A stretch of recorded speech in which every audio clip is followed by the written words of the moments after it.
जैसे मैंने कहा फैसला साजों को कि अभी भी अपनी गलती को समझें और पाकिस्तान को एक नए इलेक्शन की तरफ लेके जाएं। नवीद अकबर आज न्यूज़ से ये बताइएगा कि आज का जो फैसला है इसके बाद वक्त आ नहीं गया कि इमरान खान साहब ने जो लॉन्ग मार्च करना है जल्द से जल्द उसका ऐलान करके वो मार्च करे ताकि अवाम जो है वो सड़कों पर निकले और इलेक्शन के लिए मजबूर कर सके, वरना तो यही चलता रहेगा। 6 हल्के हैं, 6 हल्कों में अब दोबारा जो इमरान खान जीते हैं दोबारा इलेक्शन नहीं होगा क्योंकि वो हलफ नहीं लेंगे और हलफ नहीं लेंगे, सीट खाली नहीं करेंगे, चलता रहेगा, आगे अगस्त आ जाएगा, अगला साल आ जाएगा।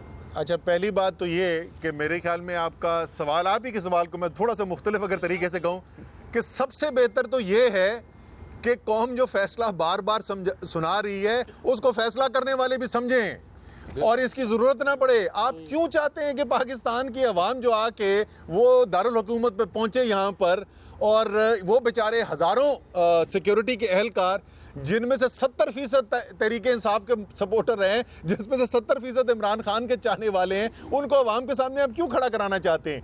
लेकिन अगर कोई पाकिस्तान की अवाम को आप रास्ता और नहीं छोड़ेंगे तो फिर मेरे भाई उसी तरफ जाएंगे मामलात।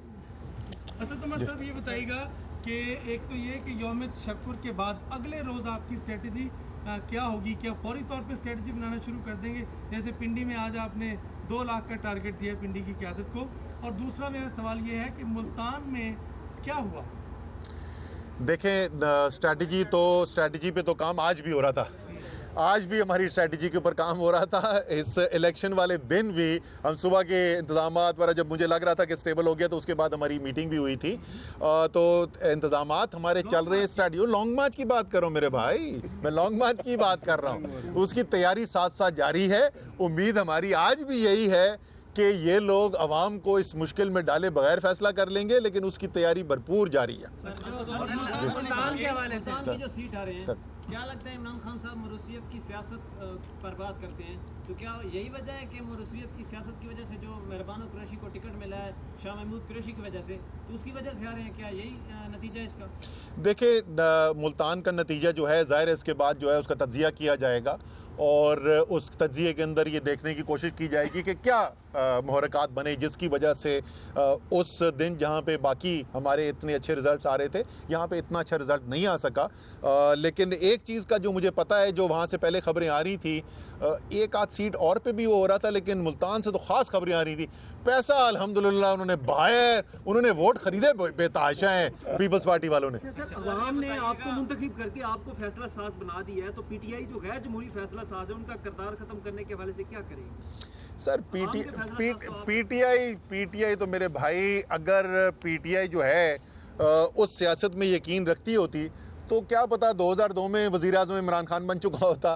तो पीटीआई तो 2 ही ताकतों के ऊपर पूरी सियासत करती है, या अल्लाह ताला पर ईमान है और या पाकिस्तान की अवाम पर भरोसा है। हमने तो वो सियासत करनी है। मैं वही तो बोल रहा हूँ ना, देखें मैं वही आपसे कह रहा हूँ। तो जब आपकी पूरी सियासत ही अवाम की ताकत के ऊपर मबनी है तो किस किस्म का आप निज़ाम चाहेंगे? हमारे चले हम सोच दें कि आप तहरीक इंसाफ वाले जो है ना वो मुल्क का नहीं सोच रहे, वो अपना सोच रहे हैं। अगर मैं अपना भी सोच रहा हूँ, अगर मैं तहरीक इंसाफ का भी सोच रहा हूँ, तो मेरी ये ख्वाहिश होगी कि पाकिस्तान के अंदर सियासत जो हो उसके अंदर फैसला साज सिर्फ और सिर्फ पाकिस्तान के अवाम हो, क्योंकि वो सियासत मुझे सूट करती है। आखिरी सवाल आप कर लें। सर, अभी आपने जिक्र किया कि फैसला साजों के पास 2 ऑप्शन है कि वो कौन सा रास्ता अख्तियार करें। आपको पंजाब में पहले भारी अक्सरियत मिली, अभी फिर अवाम ने आपको भारी अक्सरियत जितवाया। क्या आपकी अब भी नजरें फैसला साजों पे? आप नहीं समझते कि अब अवाम के फैसले जो आपके हक में आ गए सर, ये अक्सरियत पे आप खुद फैसला करें? कब तक फैसला साजों की तरफ देखते हैं? मैं वही आपसे कह रहा हूँ ना भैया कि उन्होंने फैसला तो अभी उनके कोर्ट में है ना इस वक्त। तो अभी तक तो मियाँ शहबाज शरीफ को फ़ोन कॉल कर देनी चाहिए थी लंदन कि मियाँ साहब, मेरे ख्याल में वो मियाँ साहब ही कहते हैं उनको, कि मियाँ साहब ये गल तो नहीं चल रही तो हुण मैनू जान दो। तो हाँ, वो तो उनके दिल से आवाज़ निकलेगी कि मेरी बारी जान दो, न्याजी नु आन दो। तो शायद आज रात को फ़ोन कॉल कर दें। मुज़ाकरात की तरफ क्यों नहीं आप बढ़ रहे? वजह क्या है? मैं मुज़ाकरात के लिए हमने कब कहा है कि हम नहीं करेंगे? हम पहले दिन से बोल रहे हैं पाकिस्तान के बहरान का हल एक नया मैंडेट है, नया मैंडेट जो एक नए इलेक्शन के ज़रिए आएगा और इस नए इलेक्शन के लिए ऐलान करे हुकूमत के हम काम करने के लिए तैयार हैं, उस इलेक्शन के लिए हम उनके साथ मुज़ाकरात करने के तैयार।